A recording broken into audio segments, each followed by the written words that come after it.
Hey everyone, welcome back to the channel. So, there's something fascinating happening with TikTok right now that most people are completely missing, and it's way bigger than just another app update.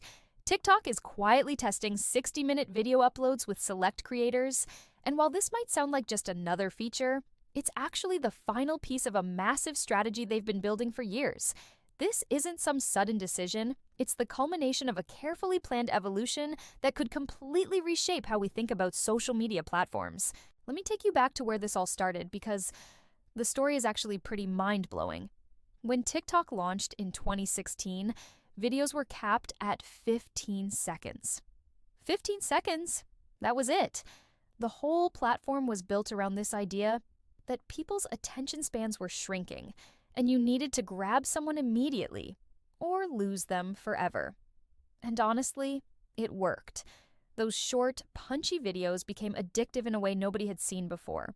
But here's what most people don't realize. TikTok has been systematically increasing video lengths almost every single year since launch, and each increase tells us something about how they view the future of content consumption. In 2017, they bumped it up to 60 seconds. Then, in 2021, they jumped to 3 minutes. In 2022, they went to 10 minutes. Last year, they tested 15 minutes. In January of this year, they started experimenting with 30 minutes. And now, as of May 2024, they're testing the full hour. This isn't random. This is a methodical plan to slowly change user behavior. Think about it. If TikTok had launched with 60-minute videos in 2016, it would have flopped completely.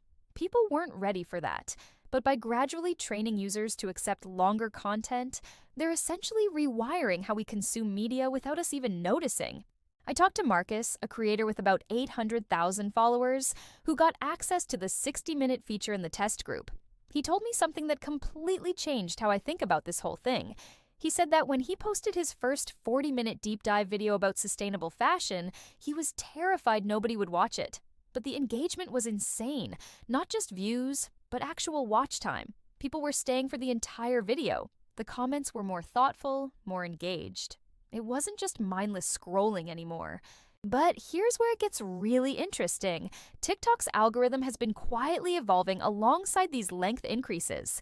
The platform is now able to identify users who prefer longer form content and serve them accordingly. So while some users still get the quick 15-second hits, others are being fed increasingly substantial content. It's like TikTok is becoming two different apps depending on your viewing habits. The real genius behind this strategy becomes clear when you look at what's happening with monetization. YouTube has always dominated long-form content because you can insert multiple ads into longer videos. TikTok's current monetization is pretty limited. You get some ad revenue, some creator fund payments, but nothing compared to what YouTubers can make from a 20-minute video with multiple ad breaks. By testing 60-minute uploads, TikTok is essentially saying to creators, you don't need to choose between us and YouTube anymore. And the timing is perfect because YouTube has been aggressively pushing into TikTok's territory with Shorts. YouTube Shorts now gets billions of views, but here's the thing, they're not particularly profitable for creators. So you have this weird situation where YouTube is trying to copy TikTok's short-form success, while TikTok is preparing to invade YouTube's long-form stronghold. It's like they're playing chess while everyone else thinks they're playing checkers. The technical challenges behind this are absolutely massive, though. TikTok's entire infrastructure was built for quick, lightweight videos that could be processed and delivered instantly. Supporting hour-long uploads means completely rebuilding their compression algorithms, their storage systems, their streaming capabilities. We're talking about hundreds of millions of dollars in infrastructure investment. The fact that they're willing to make this investment tells you everything about how seriously they're taking this long-form strategy. But here's what really convinced me that this is more than just an experiment. I found out that TikTok has been testing landscape mode viewing and video scrubbing features. You know, the ability to fast forward and rewind through videos. These features only make sense if you're planning for longer content. You don't need to scrub through a 15-second video, but you absolutely need it for 60-minute content. The user behavior data is fascinating too. According to internal metrics that leaked from the test group, average session time increased by 47% for users who engaged with longer content. But more importantly, they weren't just watching one long video and leaving, they were staying on the platform longer overall. It's like longer videos were acting as an anchor that kept people engaged with the entire platform. Educational content creators are especially excited about this. I talked to Dr. Sarah Kim, who makes science content, and she said the ability to do full experiments or complete explanations without breaking them into multiple parts has been a game changer. Instead of saying part 1 of 5, she can now walk through an entire chemistry demonstration in one seamless video. The learning experience is so much better. The international aspect is interesting too. In China, Douyin, which is basically TikTok's sister app, has been supporting longer videos for years. The user engagement patterns there show that people absolutely will watch hour-long content on mobile if it's good enough.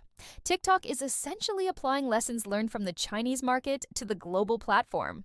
Brand partnerships are already evolving in the test markets. Instead of trying to cram their entire message into 30 seconds, brands can now tell complete stories, show behind-the-scenes content, or provide genuine educational value. I saw a campaign from a sustainable clothing brand that created a 60-minute documentary about their supply chain. It got millions of views because it was actually interesting and informative, not just a sales pitch. But here's the plot twist nobody's talking about. This could be TikTok's answer to the potential ban situation in various countries. By positioning themselves as a comprehensive content platform rather than just a short-form app, they're making it much harder for governments to argue that TikTok is just mindless entertainment. Educational content, long-form journalism, detailed tutorials, these all serve legitimate public interests that are harder to dismiss. The creator economy implications are staggering. Right now, many creators use TikTok for discovery and then try to move their audience to YouTube or their own platforms for monetization. With 60-minute videos, TikTok could become the primary platform for many creators' entire content strategy. The platform is essentially removing one of the main reasons creators have been forced to diversify across multiple platforms. User reaction in the test markets has been mixed in really interesting ways. Younger users love having the option for longer content, but they're also protective of what made TikTok special in the first place. There's this fascinating tension between wanting more substantial content and not wanting to lose the quick-hit dopamine rush that short videos provide. TikTok seems to be solving this by letting the algorithm naturally separate users based on their content preferences. The competition response has been swift. Instagram is reportedly working on longer reels, YouTube is doubling down on shorts improvements, and even newer platforms like BeReal are experimenting with extended formats. But TikTok has a crucial advantage. Their algorithm is arguably the best in the business at understanding what individual users want to see. Looking at the bigger picture, I think this 60-minute test represents something much more significant than just a feature update. It's TikTok's bid to become the everything app for content consumption. Why switch between TikTok for quick entertainment, YouTube for longer videos, and podcasting apps for audio content when one platform could do it all? The gradual rollout strategy is brilliant too. By slowly expanding video lengths over 8 years, they've trained users to accept longer content without shocking the system. It's like the old story about boiling a frog. If you do it slowly enough, nobody notices until it's already happened. So, while everyone's debating whether this 60-minute test will actually roll out widely, I think they're missing the point. TikTok has already fundamentally changed how content is consumed and created. Whether it's 60 minutes or just 30, they've proven that platforms can evolve user behavior over time instead of being locked into their original format forever. The future of social media isn't going to be about platforms that do one thing really well. It's going to be about platforms that can adapt and evolve with their users' changing needs. TikTok is leading that evolution, and honestly, it's fascinating to watch. What do you think about longer TikTok videos? Are you excited for more substantial content, or do you prefer the quick hits? Let me know in the comments, and I'll see you in the next one.